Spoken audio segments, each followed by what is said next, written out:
Bapa di sorga, kami datang menyembah-Mu, kami datang meninggikan nama-Mu Tuhan. Kami mengagungkan Engkau, Bapa di dalam Yesus Kristus, Tuhan pencipta langit dan bumi, Elohim Adonai. Engkau Tuhan yang mulia, Engkau Tuhan yang layak untuk ditinggikan. Karena tiada Tuhan selain Engkau di dalam Yesus Kristus. Biarlah segala bangsa, segala suku bangsa, segala kaum di seluruh bumi ini akan datang menyembah kepadamu. Dan kami di sini umat yang sudah Engkau tebus dengan darah-Mu Tuhan. Kami sujud di hadapan-Mu. Kami membuka hati kami kepada Tuhan. Kami haus, kami lapar akan Engkau ya Tuhan. Kami perlu Engkau. Biarlah Tuhan penuhi kami pada saat ini dengan kehadiran-Mu. Dengan pribadi-Mu sendiri. Berfirmanlah kepada kami ya Bapa.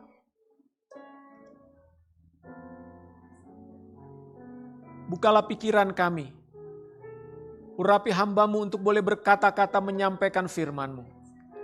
Siapapun kami yang hadir di ruangan ini, maupun mereka yang sedang mengikuti ibadah ini lewat online. Tuhan, biarlah kami mengerti. Biarlah firman Tuhan kami pahami dengan baik. Untuk kami boleh berbuah dalam hidup kami ini ya Tuhan. Terima kasih Roh Kudus, terima kasih. Kami bersyukur. Urapi hamba-Mu, urapi kami. Dalam nama Tuhan Yesus Kristus. Kami berdoa. Yang siap menerima firman Tuhan, mari katakan. Amin. Shalom. Selamat pagi Bapak Ibu Saudara sekalian. Salam jumpa kembali. Terima kasih untuk dukungan Bapak Ibu. Minggu lalu saya katakan bahwa saya berangkat ke Papua hari Minggu kemarin. Tanggal 17 ya, tanggal 17 dan puji Tuhan saya di Papua di Kaimana sampai hari Kamis, lalu Kamis berangkat ke Jakarta tapi kami transit 1 malam di kota Sorong. Ya Bapak Ibu Saudara, banyak hal yang Tuhan lakukan di dalam perjalanan ke Papua. Saya ingat-ingat, saya ke Papua itu mungkin sudah 7 kali ya. Pertama kali itu saya lupa tahun berapa, itu 2000 sekian ya. Saya dengan tim Shalom Internasional, kami pergi ke Wamena. Wamena itu daerah yang pegunungan, jadi Papua itu dibagi ada daerah pegunungan, ada daerah pantai. Nah kalau pegunungan itu daerah yang sulit ditempuh, pesawat pun hanya bisa pesawat baling-baling, saudara. Dan kemudian dari kota Wamena ini, kalau saudara pernah tahu, Wamena itu terkenal dengan namanya daerah Lembah Balim. Ya. Dan kemudian waktu itu saya dengan beberapa orang kami ke daerah yang namanya Yahukimo. Dan ada satu daerah di pegunungan sana. Di sana ada satu desa di mana ada 2 misionaris Amerika di sana dimakan, saudara. Di desa itulah kami datang. Ya, nah kemarin saya dengan teman-teman kami ada bersembilan melayani di daerah kota Kaimana. Kaimana ini adalah pemekaran, jadi kabupaten yang berada di provinsi Papua Barat. Jadi Papua sekarang ini sudah ada 5 provinsi Bapak Ibu ya. Dari 1 dimekarkan jadi 2, dari 2 kemudian dimekarkan lagi menjadi 5 sekarang ini.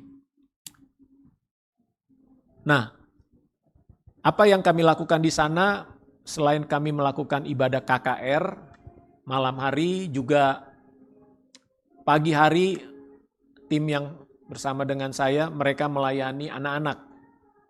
Jadi hari pertama itu melayani anak SMA, Ada kurang lebih hampir 1.500 mereka dikumpulkan di GOR, gelanggang olahraga. Lalu kemudian hari kedua itu anak-anak SMP. Dan kemudian ada guru-guru juga hadir. Terjadi pemulihan. Salah satu masalah yang dikatakan kepada kami oleh pihak pemerintah, jadi banyak anak-anak di sana itu yang mengalami kekerasan di dalam rumah oleh orang tuanya. Sehingga mereka ada yang kabur dan sebagainya. Lalu yang kedua, ternyata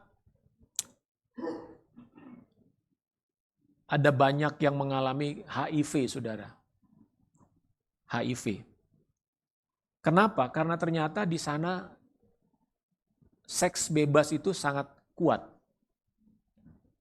Sedih mendengarnya memang, karena kok kita bayangkan harusnya di daerah yang terpencil begitu ya, harusnya masyarakatnya jauh lebih terkendali ya, masalah-masalah seperti itu ternyata justru bukan. Jadi kita melihat di sini bagaimana iblis bekerja untuk menghancurkan sebuah masyarakat lewat penyakit HIV, seks bebas. Dan itu yang menjadi pergumulan bagi pemerintah di sana dan bagi gereja-gereja yang ada di sana. Nah, Bapak Ibu Saudara, tapi hal yang indah, Papua itu diberkati dengan kekayaan alam. Ya, yang terkenal mungkin sekarang ini ada Raja Ampat, tapi sebetulnya potensi alam di luar Raja Ampat itu banyak sekali di Papua. Yang memang belum digarap hanya karena salah satu sebabnya transportasinya sulit. Di daerah Kaimana itu kalau saudara lihat nanti di Google, itu ada satu danau di tengah-tengah hutan begitu ya. Indah sekali, tapi orang ke sana harus naik pesawat saudara. Dan mendarat di air di danau itu. Karena nggak bisa, ditempuh lewat darat nggak bisa. Terlampau sulit medannya. Nah, hal semacam ini yang menjadi satu tantangan tentunya. Dan yang menarik, di daerah Kaimana itu ada satu daerah namanya Lobo. Dan di Lobo ini ada hal yang terkenal yang mungkin kita nggak pernah sadari. Ada katanya mitos, legenda, bahwa di Lobo ini ada burung besar yang kemudian dikatakan sebagai inspirasi terbentuknya lambang negara kita burung Garuda, saudara. Jadi ternyata daerah ini punya sejarah yang luar biasa. Artinya Papua itu tidak bisa dilepaskan dari sejarah negara kita Indonesia. Nah, kita perlu berdoa supaya Papua boleh mengalami satu pembaharuan di dalam banyak hal, terutama sumber daya manusia, karena kita harus akui kondisi SDM di sana memang membutuhkan peningkatan yang lebih banyak lagi, ya. Nah, itulah kira-kira gambaran dari perjalanan kami ke Papua. Terima kasih jemaat di sana dan masyarakat yang kami layani, mereka sangat berterima kasih. Kami dilayani, disambut oleh Bupati dan seluruh jajarannya, dan mereka rindu kita bisa terus melayani ke sana. Tapi memang transport sangat mahal, saudara. Ongkos ke Papua sekali jalan itu bisa 5 juta. Ya. Jadi saudara bisa bayangkan kalau pulang pergi itu 10 juta itu udah seperti apa gitu ya. Biayanya sangat besar sekali. Dan juga perjalanan cukup jauh. Transit. Waktu berangkat perjalanan kami itu sebetulnya dari Jakarta ke Sorong itu kurang lebih 3 jam. Tapi di Sorong kami harus transit 5 jam, saudara. Jadi baru dari Sorong ke Kaimana itu kurang lebih 1,5 jam naik pesawat baling-baling. Dan itu pun rombongan kami ada yang menyusul dari Sorong ke Kaimana, sampai di Kaimana pesawatnya nggak bisa mendarat karena cuaca, jadi harus balik lagi ke Sorong, ganti pilot, baru bisa mendarat. Nah, jadi saudara bayangkan kesulitan-kesulitan yang terjadi dalam perjalanan. Puji Tuhan, boleh tiba dengan selamat dengan tidak kurang suatu apapun. Amin. Terima kasih untuk seluruh dukungan doanya. Baik, Bapak Ibu mari kita membaca firman Tuhan pagi ini. Kita ambil dari Injil Matius pasal 9. Matius pasal 9 ayat 9 sampai ayat yang ke-13.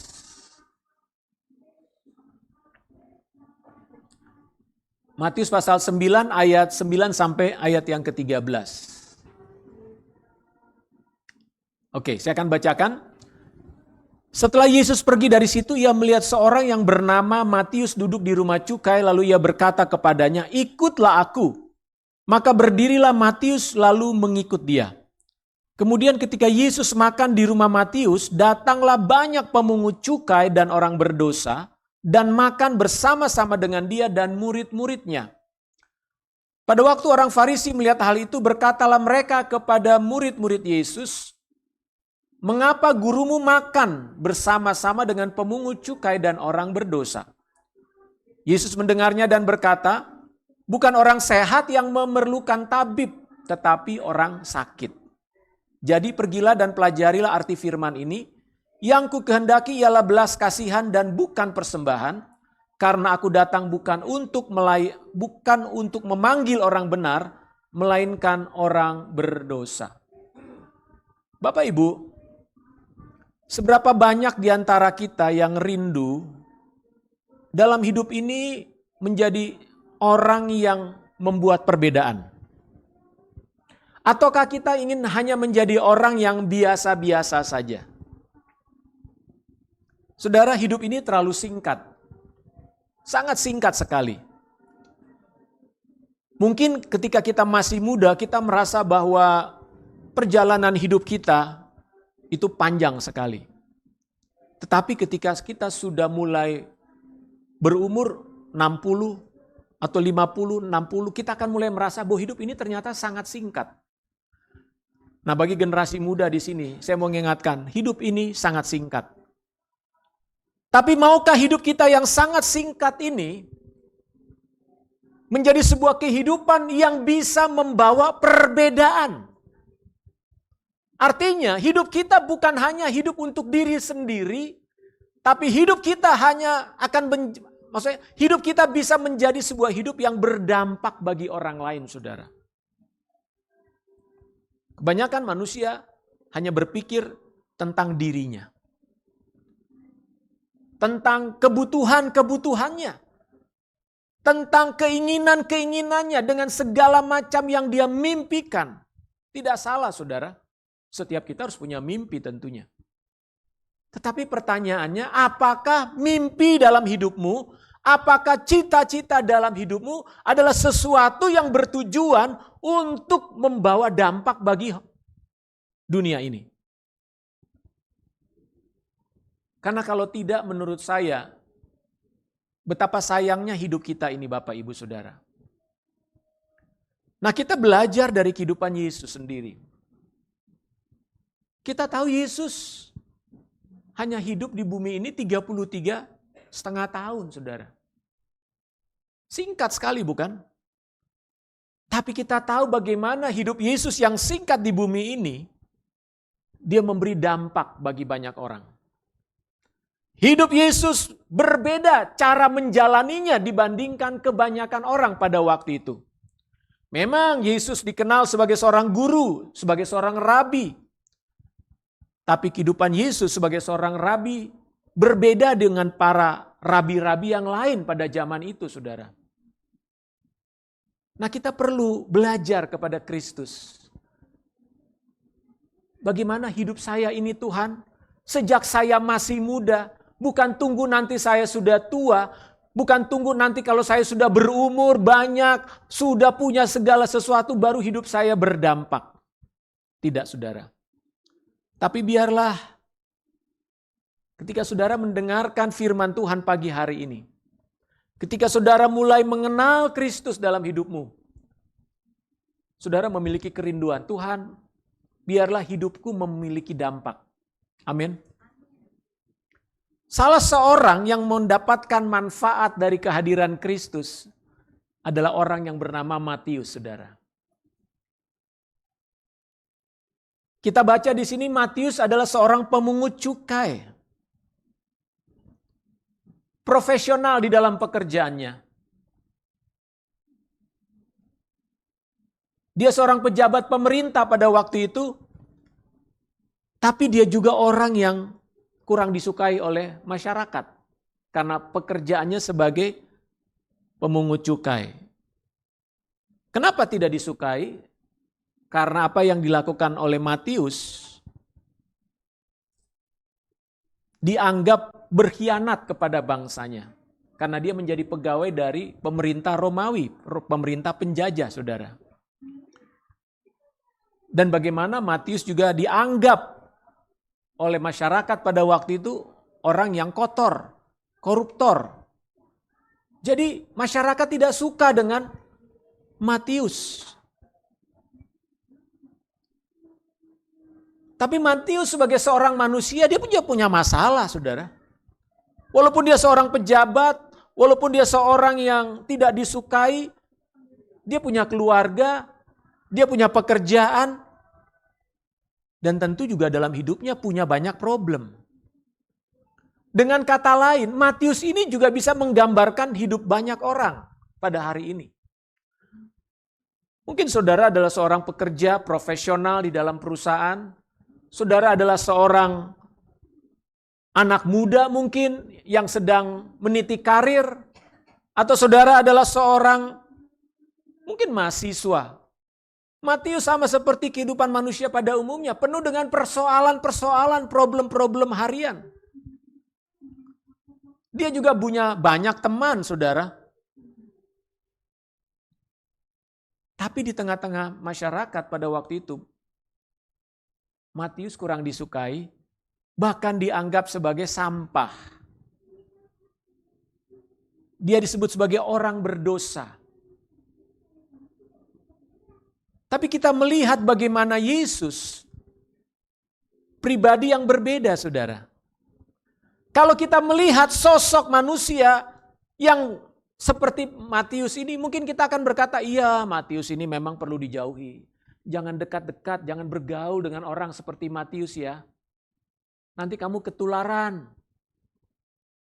Mungkin orang tua juga melarang anak-anaknya, jangan bergaul dengan orang seperti Matius ini.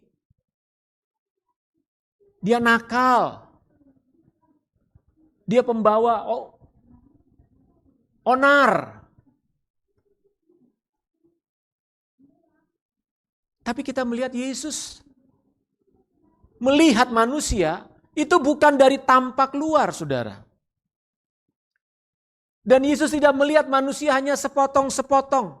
Yesus melihat manusia secara utuh, secara total.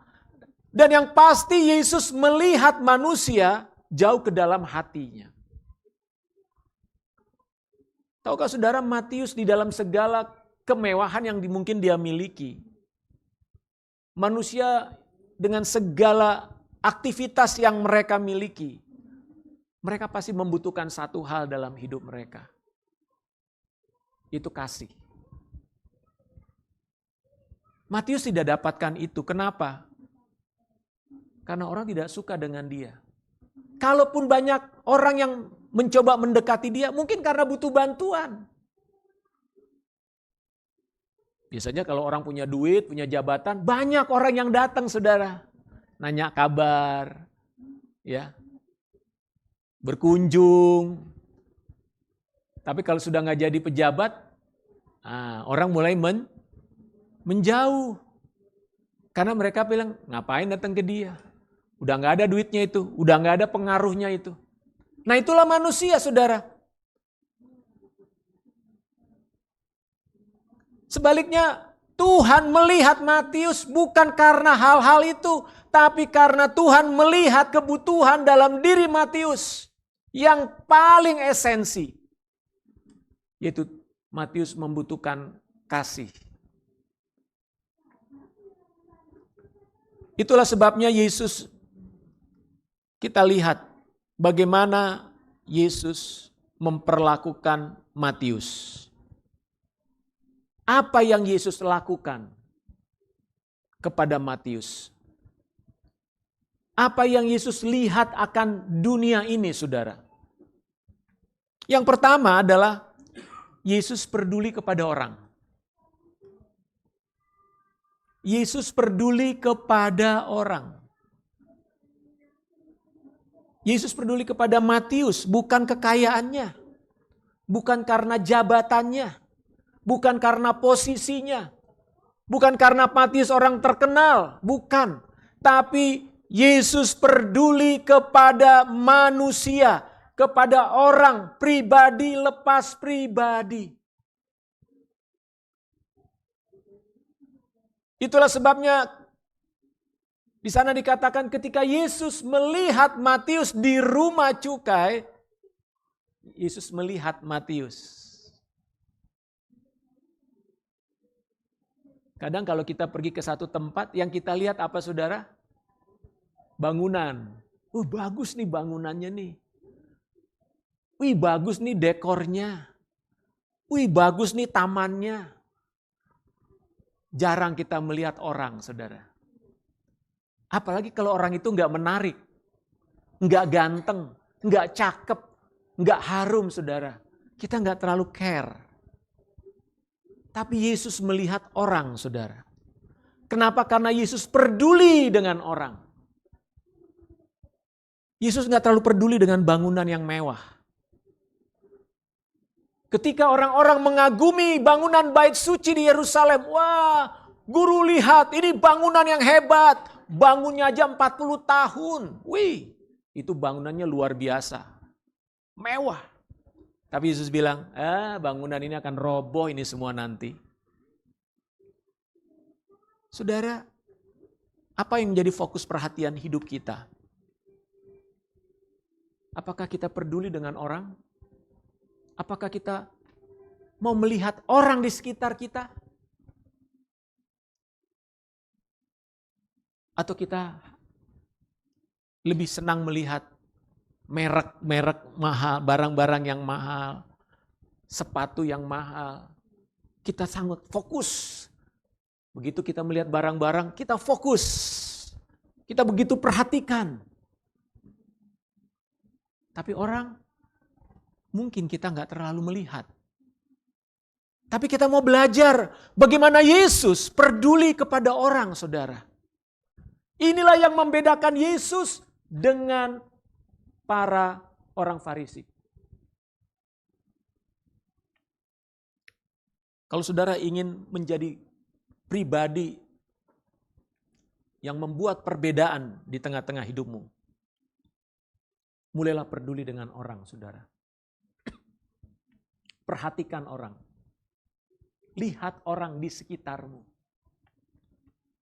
Lihat orang. Mungkin di sepanjang jalan yang kau lalui. Perhatikan bagaimana keadaan mereka. Jangan berfokus kepada masalahmu terus. Jangan hanya berfokus kepada persoalanmu terus. Jangan hanya berfokus kepada kebutuhan-kebutuhanmu terus. Tapi lihatlah orang-orang di sekitarmu, saudara. Pandanglah apa yang sedang terjadi di tengah-tengah dunia ini. Di tengah-tengah masyarakat kita. Di tengah-tengah orang-orang di kantor kita. Di tengah-tengah kampus kita. Dan jangan menilai orang hanya dari luar. Yesus tidak hanya menilai orang dari luar, saudara. Itulah sebabnya apa yang Yesus lakukan, dia berkata kepada Matius, ikut aku. Ikut aku. Artinya, yuk bareng saya yuk.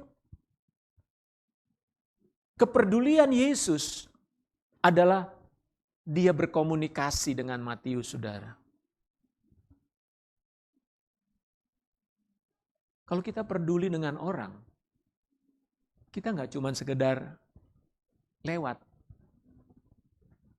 Tapi kita ingin tahu dia. Kita ingin kenal dia. Ajak bicara. Inilah cara Yesus. Coba perhatikan Alkitab. Yesus selalu berbicara dengan orang. Yesus selalu mengajak orang berkomunikasi. Yesus selalu ingin berhubungan dengan manusia, saudara. Kenapa? Kenapa Yesus lakukan itu? Bukan Yesus lagi cari klien atau cari nasabah. Biasanya kalau orang marketing peduli sama orang karena mau cari klien kan? Enggak. Karena Yesus mengasihi. Yesus ingin kenal orang itu. Lalu apa yang terjadi kemudian? Yesus membangun persahabatan, saudara. Yesus masuk ke rumah Matius dan makan. Saudara, kalau kita makan di rumah orang, itu berarti kita sudah punya tingkat hubungan yang lebih dalam. Tidak mungkin kita mengajak orang makan ke rumah kita kalau kita tidak merasa punya hubungan. Atau kita ingin membangun hubungan yang lebih dalam. Hal kedua yang perlu kita belajar dari Kristus adalah Dia membangun persahabatan. Dia bukan hanya tidak peduli, tapi Yesus ingin mengenal lebih dalam siapa ini Matius. Ketika Yesus masuk ke rumah Matius, dia bisa lihat kondisi keadaan rumahnya seperti apa. Siapa keluarganya Matius? Siapa istrinya? Siapa anak-anaknya? Dan kalau sudah makan, saudara, ada yang mengatakan di meja makan semua urusan bisa diselesaikan. Makanya para kepala-kepala negara, saudara, dalam keadaan makan itu rileks. Dan dalam keadaan rileks, semua lobby apapun dilakukan dalam suasana makan. Karena dalam keadaan makan, pikiran orang terbuka. Mulut juga jadi terbuka, mulai ngobrol. Mudah kita berbicara dengan orang ketika perut sudah kenyang. Ya. Hubungan akan mudah dibangun. Jadi kita makan-makan itu alkitabiah. Ya. Yesus lakukan itu, saudara. Makan. Makan di rumah Matius. Kenapa? Dengan cara seperti itu Matius pasti akan terbuka cerita tentang dirinya kepada Yesus. Dia mungkin akan cerita, Yesus, beginilah hidupku. Beginilah aku, masalahku. Dia akan cerita kepada Tuhan.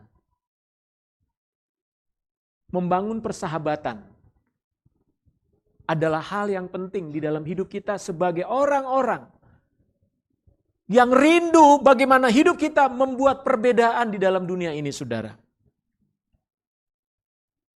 Membuat perbedaan sehingga hidup kita mempunyai dampak bagi orang lain.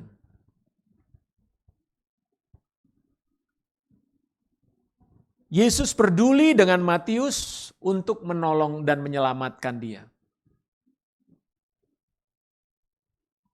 Tapi saudara tahu bahwa apa yang Yesus lakukan itu mengandung resiko. Sebab orang-orang Yahudi kenal siapa itu Matius, kenal itu siapa Yesus. Dalam pikiran mereka, Matius ini orang berdosa. Orang yang harusnya dijauhi, orang yang harusnya dihindari. Yesus ini orang suci. Dia seorang guru agama yang dihormati. Kok bergaul sama penjahat dalam tanda kutip?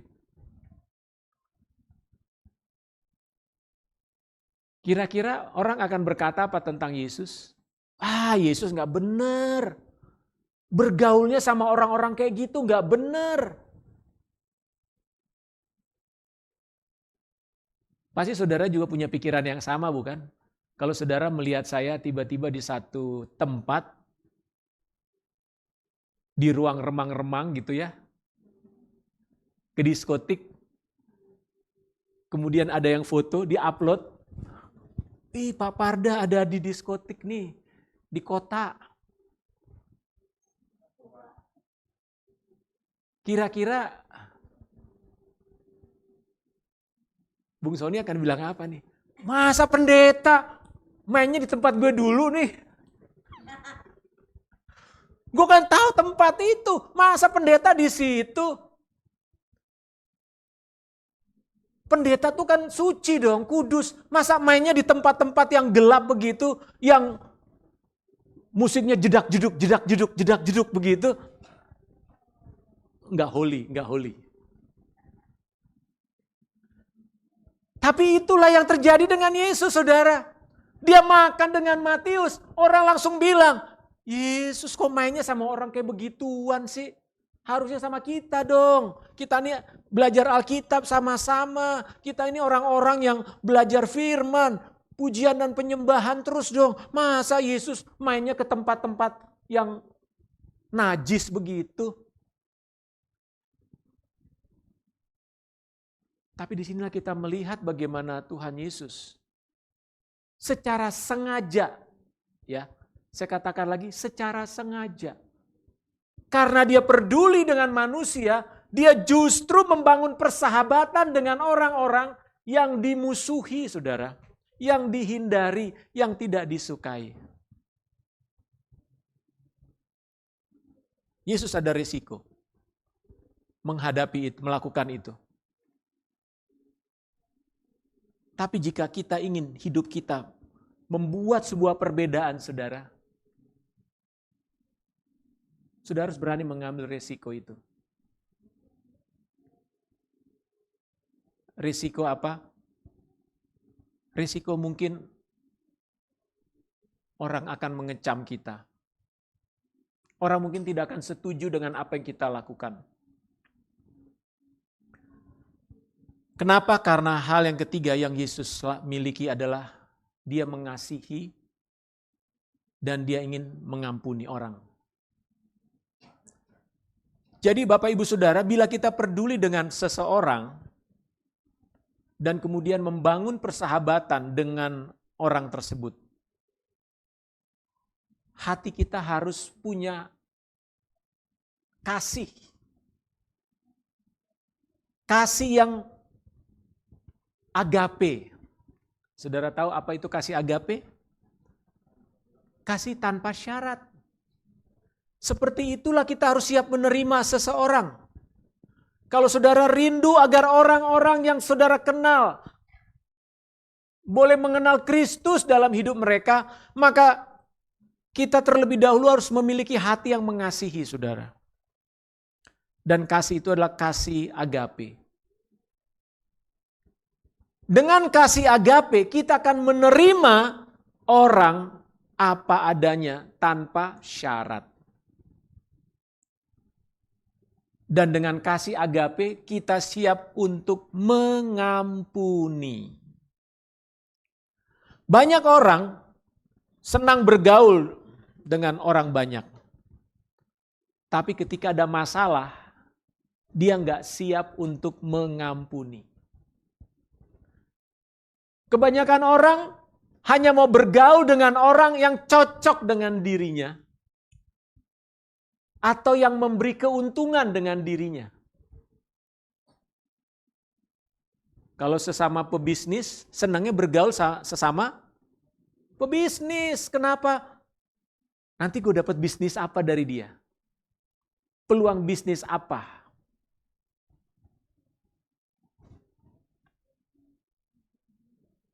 Makanya jangan heran, anak-anak pebisnis menikahnya sama anak-anak pebisnis juga, saudara.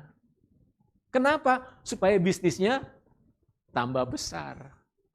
Selalu berorientasi kepada apa untungnya buat saya. Tapi kita sebagai anak-anak Tuhan harus melihat dan belajar seperti Yesus, saudara. Kenapa? Karena Tuhan mengasihi semua orang. Hanya satu tujuan Yesus, semua orang diselamatkan.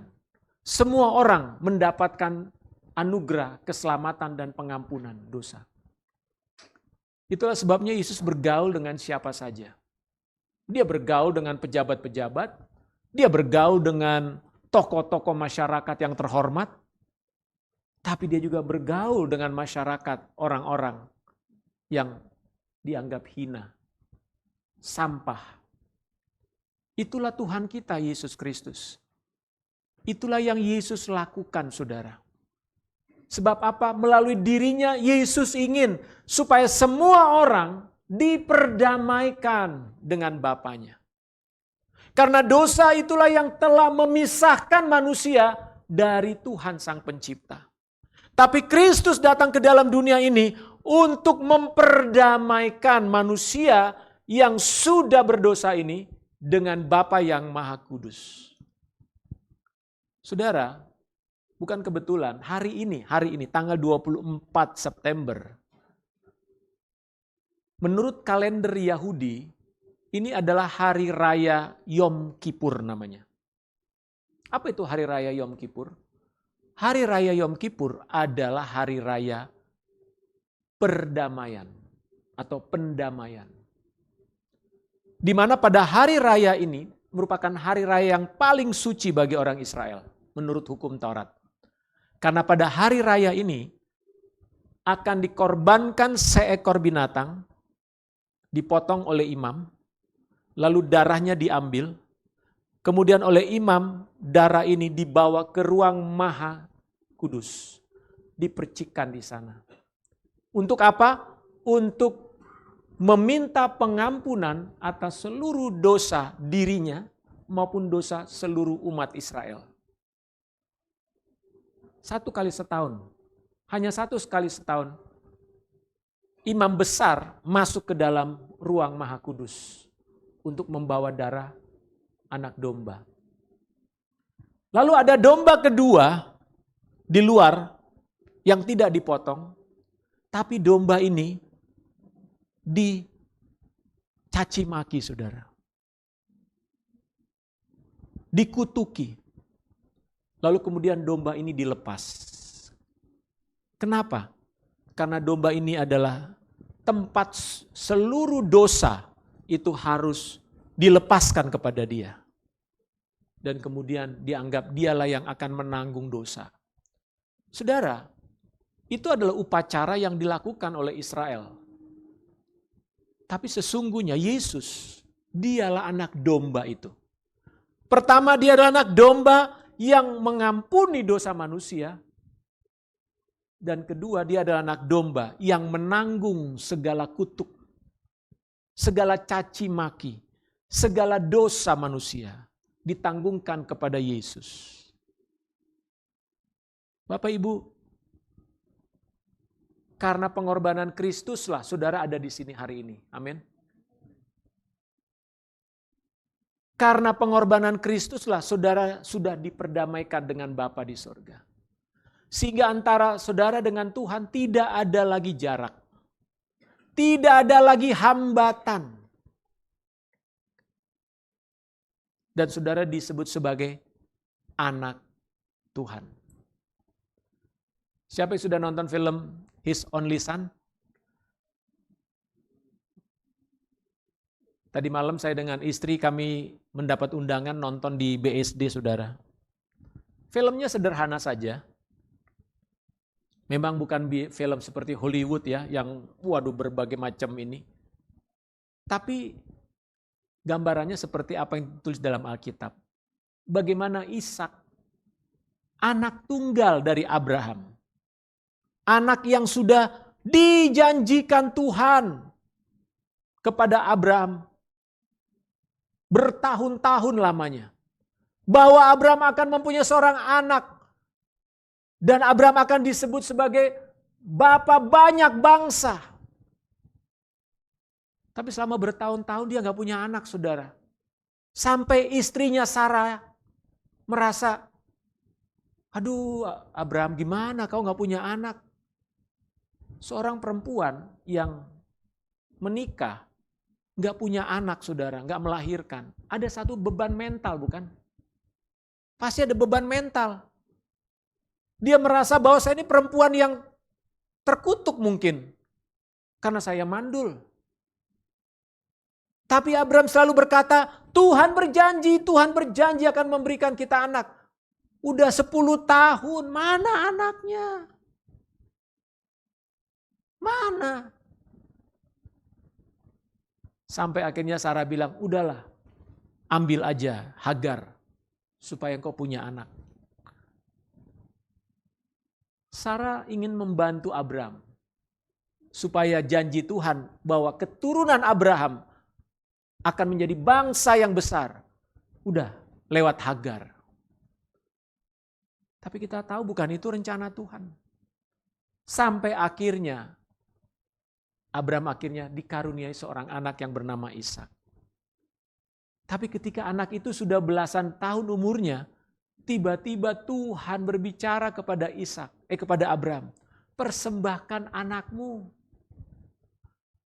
Saudara, saya bisa membayangkan lewat film itu bagaimana bergumulnya Abraham. Kita mungkin kalau baca Alkitab nggak melihat, tapi ini sebuah pergumulan saudara. Saya bisa membayangkan anak yang saya tunggu-tunggu selama bertahun-tahun, yang saya kasihi, sudah Tuhan berikan, tiba-tiba sekarang Tuhan minta lagi. Betapa hancur hati Abraham. Dia berdoa dalam film itu, Tuhan, lebih baik saya aja ambil nyawa saya, jangan anak saya. Saya saja, kata Abraham, saya saja, jangan anak saya. Tapi Abraham lakukan itu, saudara. Dan kita tahu ceritanya bagaimana kemudian Tuhan mengatakan, Abraham, jangan bunuh anak itu. Saudara, kisah Abraham ini sebetulnya juga menggambarkan apa yang Tuhan akan lakukan di Bukit Golgota. Bagaimana Bapa di sorga memberikan putranya yang tunggal, yaitu Yesus, sebagai korban keselamatan dan pengampunan dosa bagi kita. Ingat Bapak Ibu, lihatlah. Bahwa hanya karena kasih Tuhanlah kita sudah diampuni dosa-dosanya melalui pengorbanan Kristus. Jadi hari ini, saya mau mengajak kita untuk melihat sekeliling kita. Perhatikan orang-orang di sekitar kita Bapak Ibu. Tangkap apa yang ada di sekeliling kita dengan hatimu. Bukan hanya dengan penglihatan matamu, tapi tangkap dengan rohmu. Apa yang Tuhan katakan tentang orang-orang di sekitar kita. Apakah kita mau peduli dengan mereka? Atau kita masa bodoh? Ingatlah bahwa Yesus Kristus sudah datang ke bumi ini untuk menyelamatkan setiap orang. Termasuk mereka, saudara. Bukan hanya Anda dan saya. Bukan hanya dirimu yang Tuhan mau selamatkan. Tapi orang-orang di sekitar kita. Mungkin saudara bilang, wah dia mah orangnya susah Pak. Wah dia mah orangnya begini. Saudara mungkin punya 1001 macam alasan untuk mengatakan dia gak pantas Pak. Dia orangnya susah. Dia orangnya kejam atau dia orangnya, ya segala hal negatif kita bisa katakan tentang orang tersebut. Sama seperti Matius. Tapi kita lihat bagaimana hati Yesus. Hati Yesus adalah hati yang penuh belas kasihan. Sehingga dia berkata kepada orang-orang Yahudi, bukan orang sehat yang memerlukan tabib atau dokter. Orang sakit. Tahukah Bapak Ibu, orang berdosa itu sama seperti orang yang sakit, kata Tuhan. Bukan sakit jasmani, tapi sakit rohani. Mereka adalah orang-orang yang menderita sakit secara rohani. Matius di mata Yesus adalah orang yang sakit rohani, saudara. Secara jasmani dia sehat, pekerjaannya bagus. Tapi Tuhan mengatakan, Matius, engkau butuh tabib. Matius, engkau butuh dokter. Dan Yesus adalah dokter. Yesus adalah tabib. Dia bukan hanya menyembuhkan orang yang lumpuh. Dia bukan hanya mencelikan mata orang yang buta. Tapi dia tahu hati manusia yang sedang menderita oleh karena dosa. Maukah saudara dan saya menjadi alat Tuhan? Maukah Bapak Ibu menjadi kepanjangan tangannya Tuhan untuk menjangkau orang-orang? Milikilah belas kasihan Tuhan dalam hidup kita, saudara. Biarlah kiranya firman Tuhan ini mendorong hati kita semua, mengubah hati dan pikiran kita untuk mulai melihat orang-orang di sekitar kita dengan cara yang berbeda. Tuhan Yesus memberkati. Mari kita berdoa.